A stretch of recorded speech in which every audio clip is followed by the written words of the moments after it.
Devadurga police ಠಾಣೆಯಲ್ಲಿ head constable Hanumantharaya ಮೇಲೆ ಹಲ್ಲೆ ಪ್ರಕರಣಕ್ಕೆ ಸಂಬಂಧಿಸಿ ಈಗಾಗಲೇ ಹೆಚ್ಚಿನ ಚಿಕಿತ್ಸೆಗಾಗಿ ದೇವದುರ್ಗ ತಾಲೂಕು ಆಸ್ಪತ್ರೆಯಿಂದ ಕೂಡ ರಾಯಚೂರು ಜಿಲ್ಲೆಯ ರಿಮ್ಸ್ ಆಸ್ಪತ್ರೆಗೆ ರವಾನೆ ಮಾಡಲಾಗಿದೆ. ಸದ್ಯ ಆ ದೃಶ್ಯಗಳಲ್ಲಿ ಗಮನಿಸ್ತಾ ಹೋಗ್ಬೋದು. ಇಲ್ಲಿ ಮಲಗಿರ್ತಕ್ಕಂಥವರು ಏನು ಹಲ್ಲೆಗೊಳಗಾಗಿರ್ತಕ್ಕಂಥ ಪೇದೆ ಹೆಡ್ ಕಾನ್ಸ್ಟೇಬಲ್ ಹನುಮಂತರಾಯ್ ಅವರು, ಇವರ ಮೇಲೆ ನಿನ್ನೆ ಏನು JDS ಶಾಸಕಿ ಆಗಿರ್ತಕ್ಕಂಥ ಕರಿಯಮ್ಮ ನಾಯಕ್ ಅವರ ಪುತ್ರನ ಗ್ಯಾಂಗ್ನಿಂದ ಹಲ್ಲೆ ಒಳಗಾಗಿರ್ತಕ್ಕಂಥದ್ದು. ಏನು ಸುಮಾರು ಏನು ದೇವದುರ್ಗ ಪಟ್ಟಣದಲ್ಲಿರ್ತಕ್ಕಂಥ ಸರ್ಕಾರಿ ಅತಿಥಿ ಗೃಹಕ್ಕೆ ಕರೆಸ್ಕೊಂಡು ಅಲ್ಲಿ ಡೋರನ್ನು ಕ್ಲೋಸ್ ಮಾಡಿ ಆ ಬಳಿಕವಾಗಿ ಹಲ್ಲೆಯನ್ನು ಮಾಡಿದ್ದಾರೆ. ಈಗಾಗಲೇ ಇವರು ಕೂಡ ಒಳಪೆಟ್ಟು ಕೂಡ ಗಂಭೀರವಾಗಿ ಗಾಯಗೊಂಡಿದ್ದಾರೆ. ಈಗಾಗಲೇ ರಿಮ್ಸ್ ಆಸ್ಪತ್ರೆಯಲ್ಲಿ ಕೂಡ ಚಿಕಿತ್ಸೆಯನ್ನು ಪಡೆದುಕೊಳ್ತಾ ಇದ್ದಾರೆ. ಸದ್ಯ ನಾನು ಅವರನ್ನು ಮಾತಾಡಿಸುವಂಥ ಪ್ರಯತ್ನವನ್ನು ಮಾಡ್ತೀನಿ. ಯಾವ ರೀತಿಯಾಗಿ ಈ ಇನ್ಸಿಡೆಂಟ್ ಆಯಿತು ಮತ್ತು ಇದಕ್ಕೆ ಪ್ರಮುಖವಾದ ಕಾರಣ ಏನೆಂಬುದನ್ನು ಕೂಡ ಅವರ ಹತ್ರ ಪಡೆದುಕೊಳ್ಳುವಂಥ ಪ್ರಯತ್ನವನ್ನು ಮಾಡ್ತೀನಿ. ಸರ್, ಈಗ ಆರೋಗ್ಯ ಹೆಂಗಿದೆ ಸರ್?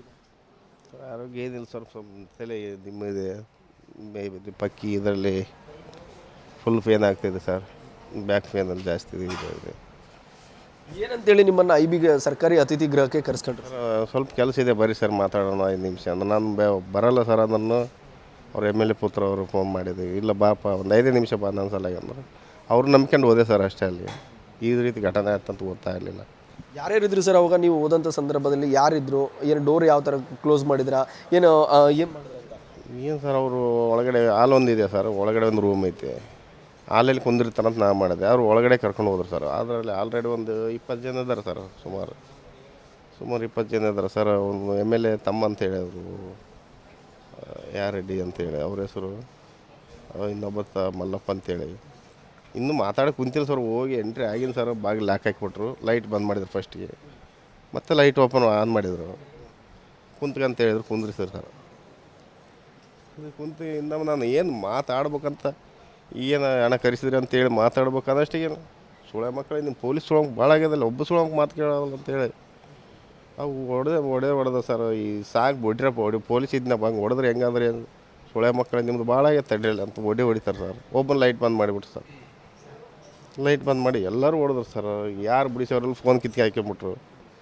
ನಾನು ಸಾಬ್ರಿಗೆ ಮಾಡ್ಬೇಕಂತ ಹೇಳಿದ್ರೆ ಫೋನ್ನ ಕಿತ್ತು ಹಾಕಿ. ಏನಕ್ಕೆ ಸರ್ ನಿಮ್ಮ ಮೇಲೆ ಅಲ್ಲಿಯಾಗಿ ಏನು ಪ್ರಮುಖ ಕಾರಣ ಏನು ಸರ್? ಅವ್ರದ್ದು ಏನಂತ ಬೇಡಿಕೆ ಏನಿದೆ? ನಮಗೇನು ಇದಿಲ್ಲ ಸರ್, ಉದ್ದೇಶ ಇಲ್ಲ. ಯಾವ ಟ್ಯಾಕ್ಟ್ರು, 2 ಟ್ಯಾಕ್ಟ್ರು ಹಳ್ಳಿಯಲ್ಲಿ ನದಿಯಲ್ಲಿ 2 ಟ್ಯಾಕ್ಟ್ರು ಸಿಕ್ಕಿತ್ತು, ಮರಳು ಟ್ಯಾಕ್ಟ್ರು. ಅದನ್ನು ತೊಗೊಂಬಂದು ಕೇಸ್ ಮಾಡಿದ್ದು ಒಂದೇ ಸರ್ ತಪ್ಪು ನಮ್ಮದು. ಅದನ್ನ ಅಲ್ಲೇ ಬಿಟ್ಟು ಬಂದಿದ್ರೆ ಇದೇನು ಆಗ್ತಿರಲಿಲ್ಲ, ಏನು ಘಟನೆ ತಂದದ್ದು ಕೇಸ್ ಮಾಡಿದ್ದಕ್ಕೆ ಇಷ್ಟ ಎಲ್ಲ ಆಗಿತ್ತು. ಆಮೇಲೆ ಯಾರು ನಿಮ್ಮ ಸಹಾಯಕ್ಕೆ ಯಾರು ಬಂದರು? ಏನೋ ಹಿರಿಯ ಅಧಿಕಾರಿಗಳು ಬಂದ್ರಾ ಇಲ್ವಾ? ಏನಾಯ್ತು? ಬಂದರು, ನಮ್ಮ ಸಾಹೇಬ್ರು ಫೋನ್ ಮಾಡಿದ ತಕ್ಷಣ ಎಲ್ಲರೂ ಬಂದು IB ಲಾಕ್ ಇತ್ತು, ಓಪನ್ ಮಾಡ್ಕೊಂತ ಕರ್ಕೊಂಬಂದರು. ಅಲ್ಲಿ ತನಕ ಒಳಗೆ ಕೂಡ ಹಾಕಿದ್ದು, ಹೊರಗಡೆ ಬಿಟ್ಟಿದೆ ಎಲ್ಲ. ಅದರಲ್ಲಿ ಪ್ರಮುಖವಾಗಿ 8 ಜನರ ವಿರುದ್ಧ ಕಂಪ್ಲೇಂಟ್ ಆಗಿದೆ. ಒಂದು ಸಂತೋಷ್ ಮತ್ತು ಅವರ PA ಇವರೆಲ್ಲ ಸೇರ್ಕೊಂಡು ನೀವು ಕ್ರೈಮ್ ಡ್ಯೂಟಿಯನ್ನು ಮಾಡ್ತಾಯಿದ್ರಿ. ಮೊದಲಿಂದ ಅವ್ರಿಗೂ ನಿಮ್ಗೆ ಏನಾದರೂ ಪರಿಚಯ ಐತಾ? ಏನಾದರೂ? ಏನಿಲ್ಲ ಸರ್, ನನಗೆ ಅವ್ರಿಗೇನು ಪರಿಚಯ ಇಲ್ಲ. ಸಂತೋಷ್ ಅವ್ರಿಗೆ ಅವಾಗ ಸ್ವಲ್ಪ ಪರಿಚಯ ಸರ್. ಏನೋ ವಿಷಯಕ್ಕೆ ಬೇರೆ ವಿಷಯಕ್ಕೆ ಕೇಳಕ್ಕೆ ಹೋಗ್ತು, ಆ ರೀತಿಯಲ್ಲಿ ಏನೋ ಮಾತಾಡ್ತಾರೆ ಅಂತೇಳಿ ಒಂದು ನಂಬಿಕೆ ಇಟ್ಟು ಹೋದೆ ಸರ್. ಈ ರೀತಿ ಹೊಡಿತಾರೆ ಅಂತ ನನಗೆ ಗೊತ್ತಾಗಲ್ಲ ಸರ್. ಅದು ಏನು ನನಗೆ ಅವ್ರಿಗೆ ಏನು ದೇಶ, ನಾನು ಹೋಗಿ 3 ತಿಂಗಳಾಯ್ತು ಸರ್ ಅಷ್ಟೇ ಅಲ್ಲಿ ಸ್ಟೇಷನ್ಗೆ ಹೋಗಿ.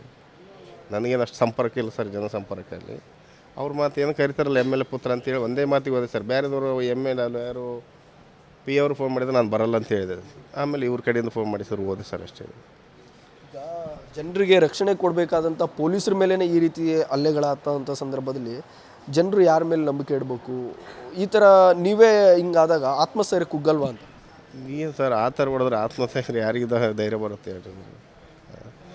ಬೇಡ ಅಂದ್ರೆ ಕೇಳ್ತಾ ಇಲ್ಲ ಸರ್. ಆ ಥರ ಹೊಡಿತಿದ್ದಾರೆ ಅಂದರೆ ಅವ್ರು ಏನು ಕಳ್ಕೊಂಡಿದ್ರು ಏನಿಲ್ಲ ನನಗೆ ಗೊತ್ತು. ಯಾರು ಸಿಟ್ಟು ತಂದು ನನ್ನ ಮೇಲೆ ಹಾಕಿಬಿಟ್ರು ಸರ್. ಅದು ನಾನು ಉಳಿದಿದ್ದು ದೊಡ್ಡದು ಸರ್. ಅದರಲ್ಲಿ ನನಗೆ ಕೈಯಾಗೆ ಫೋನ್ ಸಿಗಲಿಲ್ಲ ಅಂದ್ರೆ ನಾನು ಸಾಬ್ರಿಗೆ ಮಾಡ್ತಿರಲಿಲ್ಲ. ಫೋನ್ ಸಿಕ್ಕಿದ್ರೆ ನಾನು ಸಾಬ್ರಿಗೆ ಮಾಡಿದೆ. ಅಷ್ಟೊತ್ತಿಗೆ ಮೈ ತುಂಬ ಏಟು ಹೊಡೆದಿದ್ರು ಸರ್. ಇನ್ನೊಂದು, ಅಲ್ಲಿ ದೇವದುರ್ಗ ಸ್ಟೇಷನಲ್ಲಿ ಈಗಿನೆಲ್ಲ ಮೊದಲಿಂದ ಕೂಡ ಇದೇ ರೀತಿ ವಾತಾವರಣ ಇದೆ. ಅಲ್ಲಿ ಕೆಲಸ ಮಾಡಲಿಕ್ಕೆ ಕೂಡ ಒಂದಿಷ್ಟು ಸಿಬ್ಬಂದಿಗಳ ಹೆದರಿಕೆ ಆಗ್ತಾ ಇದೆ ಅಂತ ಹೇಳ್ತಾರೆ. ಇದು ನಿಜನ? ಆ ರೀತಿ ವಾತಾವರಣ ಇದೆಯಾ ಅಲ್ಲಿ? ಸರ್, ಮುಂಚೆ ನನಗೆ ಹೆಂಗಿತ್ತು ಗೊತ್ತಿಲ್ಲ ಸರ್. ನಾನು ಆ ಸ್ಟೇಷನಲ್ಲಿ ಇರಲಿಲ್ಲ. ಈಗ ರೀಸೆಂಟ್ಲಿ ನಾನು ಹೋಗಿದ್ದೆ. ರೀಸೆಂಟ್ಲಿ ಹೋದ್ರೆ ಯಾವುದೋ ಒಂದು ಕೇಸು ಯಾರನ್ನೋ ಒಂದು ತರಬೇಕಾದ್ರೆ ಇವ್ರ ಪರ್ಮಿಷನೇ ಕೇಳ್ಬೇಕು ಸರ್. ಅವ್ರನ್ನಾಗಿ ತೊಗೊಂಡೋಗಂದ್ರೆ ತೊಗೊಂಡೋಗ್ಬಿಡ. ನಮ್ಮ ಅಧಿಕಾರಿ ಲೆಕ್ಕಕ್ಕೆ ಇಲ್ಲ. ಹೆಂಗಾಗಿತ್ತು ಅವರೇ ಆಡಳಿತ ಸರ್ ಅಲ್ಲಿ. ಅವರು ನಾನು ಹೇಳ್ತೀನಲ್ಲ, ನೀನು ಸಾಬ್ರಿಗೆ ಹೇಳು, ನೀನು ಬಿಟ್ಟು ಹೋಗು ಅಂತ. ಈ ರೀತಿ ಅವಾಜ್ ಎಲ್ಲರಿಗೂ ಸರ್, ಸಿಬ್ಬಂದಿಗೆ. ನನಗಂತ ಅಷ್ಟೇ ಅಲ್ಲ, ನಾನು ನಿನ್ನೆ ಬಲಿಪಾಸ್ ಆಗಿದ್ದು ನಾನೇ ಸರ್ ಅಷ್ಟೇ. ಒಂದು ವಿಡಿಯೋ ವೈರಲ್ ಆಗುತ್ತೆ, ಆ ಮೊಬೈಲಲ್ಲಿ ಇಟ್ಕೊಂಡು ಕಣ್ಣೀರು ಹಾಕ್ತಕ್ಕಂಥ ವಿಡಿಯೋ ವೈರಲ್ ಆಗುತ್ತೆ. ಅದನ್ನು ಪ್ರಶ್ನೆ ಮಾಡ್ತಾರೆ, ಏನಂತ ಹೇಳಿದ್ರೆ ಅಲ್ಲೇ ಮಾಡಿದರೆ ಅಲ್ಲೇ ಒಳಗಾಗಿಂತ ಮುಂಚೆ ಏನಾದರೂ ಇವ್ರ ಹತ್ರ ವಿಡಿಯೋ ಇದೆಯಾ, ಅಲ್ಲೇ ಒಳಗಾದ ಬಳಿಕ ವಿಡಿಯೋ ಇದೆ ಅಂತ, ಅದ್ರದ್ದೇನು ಕ್ಲಾರಿಫಿಕೇಶನ್ ಕೊಡ್ತೀರಾ ವಿಡಿಯೋ ಸಂಬಂಧ? ಸರ್ ಅವರು ಈ ರೀತಿ ಅಲ್ಲೇ ಮಾಡ್ತಾರೆ ಅಂತ ನನಗೆ ಗೊತ್ತಿಲ್ಲ ಸರ್. ಹೋದ ತಕ್ಷಣ ಫೋನ್, ನಾನು ಯಾವುದೋ ವಿಡಿಯೋ ಮಾಡಿದ್ದಿಲ್ಲ, ಫೋನ್ ಇತ್ತು, ಫಸ್ಟ್ ಫೋನ್ ಕಿತ್ಕೊಂಡ್ರು ಸರ್. ಫೋನ್ ಕೊಡ್ರು, ದಯವಿಟ್ಟು ಫೋನ್ ಕಸ್ಕೋಕೆ ಹೋಗ್ಬೇಡ್ರಿ ಅಂತ ಅಂದಮೇಲೆ ಇಲ್ಲ ನಾನು ಆಮೇಲೆ ಕೊಡ್ತವಂತೆ. ಆಯ್ತು ಏನು ಹೇಳ್ರಿ ಅಂತಂದರೆ ಈ ರೀತಿ ಏನೇನೋ ಬೈತಿಯಲ್ಲ ನಮ್ಗೆ, ನಮ್ಮ ಮಾತು ಕೇಳಲ್ಲ ನೀನು. ಹಾಂ ಸರ್, ನಿಮ್ಮ ಮಾತು ನಾನೇ ಕೇಳಿ, ಅಧಿಕಾರಿ ಕಳಿಸಿರ್ತಾರೆ, ಅಧಿಕಾರಿ ಜೊತೆಗೆ ನಾವು ಏನಿರ್ತೋ ಅವ್ರಿಗೆ ನೀವು ಮಾತಾಡ್ಬೇಕು ಸರ್, ನಮಗೂ ಮಾತಾಡೋಕೆ ಹೆಂಗಿರುತ್ತೆ ಸರ್. ನಿಮ್ಮ ಸುಳೆ ಮಕ್ಕಳೇ ಪೊಲೀಸರು, ನಿಮ್ಮ ಬಾಳಾಗ್ಯದಲ್ಲಿ ನಿಮ್ಮದು ನಾವು ಗೆದ್ದಾಗಲಿಂದ ನೋಡಕತ್ತೀವಿ ಅಂಥೇಳಿ ಅಂತ ಯಾವನ ಸಿಟ್ಟು ತಂದು ನನ್ನ ಮೇಲೆ ಹಾಕಿದ್ರೆ ಹೆಂಗೆ ಸರ್? ಏನು ನಾವು ಹೊಡಿತೇನಂದ್ರೆ ಒಂದು ಮುದುಕ, ನಾನು ಯಾರೇ ಪಬ್ಲಿಕ್ ಸರ್ವೆಂಟ್ ಇದ್ದು ಈ ಥರ ಹೊಡಿಸಿ ಅಂತ ನನ್ನ ಕನಸಿನಾಗ ನಾವು ಅಂದ್ಕೊಂಡಿರಲಿಲ್ಲ ಸರ್. ಇದಿಷ್ಟು ಅವರ ನೋವಿನ ಮಾತಾಗಿರ್ತಕ್ಕಂಥದ್ದು. ಏನೇ ಆಗಲಿ, ಒಬ್ಬ ಏನು ಜನರನ್ನು ರಕ್ಷಣೆ ಮಾಡ್ತಕ್ಕಂಥ ಪೊಲೀಸರ ಮೇಲೆ ಈ ರೀತಿಯಾದಂಥ ಹಲ್ಲೆಗಳಾದಂಥ ಸಂದರ್ಭದಲ್ಲಿ ಪೊಲೀಸರಿಗೆ ಆತ್ಮಸ್ಥೈರ್ಯವನ್ನು ತುಂಬತಕ್ಕಂಥವ್ರು ಯಾರೆಂಬ ಪ್ರಶ್ನೆ ಕೂಡ ಈಗಾಗಲೇ ಉದ್ಭವಗೊಂಡಿದೆ. ಇದು ಏನೇ ಇರಲಿ ಸೂಕ್ತವಾದಂಥ ತನಿಖೆ ಆಗಬೇಕು ಮತ್ತು ತನಿಖೆ ಆದ ಬಳಿಕವಾಗಿ ತಪ್ಪಿಸ್ತರ ವಿರುದ್ಧ ಕ್ರಮವನ್ನು ಆಗಬೇಕೆಂಬುದು ಕೂಡ ಸಾರ್ವಜನಿಕರ ಒತ್ತಾಯ ಆಗಿದೆ. ಕ್ಯಾಮ್ರಾ ಪರ್ಸನ್ ರವಿಕುಮಾರ್ ಎಂ ಜೊತೆ ನಾಗರಾಜ್, ವಿಸ್ತಾರ ನ್ಯೂಸ್, ರಾಯಚೂರು. ಅನುಕ್ಷಣದ ಸುದ್ದಿಗಳಿಗಾಗಿ ವಿಸ್ತಾರ ನ್ಯೂಸ್ ಯೂಟ್ಯೂಬ್ ಚಾನೆಲ್ ಸಬ್ಸ್ಕ್ರೈಬ್ ಮಾಡಿ. ಹೊಸ ಸುದ್ದಿಗಳ ನೋಟಿಫಿಕೇಶನ್ಗಾಗಿ ಬೆಲ್ ಐಕಾನ್ ಕ್ಲಿಕ್ ಮಾಡಿ. ಲೇಟೆಸ್ಟ್ ಅಪ್ಡೇಟ್ಸ್ಗಾಗಿ www.vistaranews.com ವೆಬ್ಸೈಟ್ಗೆ ವಿಸಿಟ್ ಮಾಡಿ. ಅಂಗೈಯಲ್ಲೇ ಜಗತ್ತಿನ ಸುದ್ದಿ ತಿಳಿಯಲು ವಿಸ್ತಾರ ನ್ಯೂಸ್ ಕನ್ನಡ ಆಪ್ ಡೌನ್ಲೋಡ್ ಮಾಡಿ.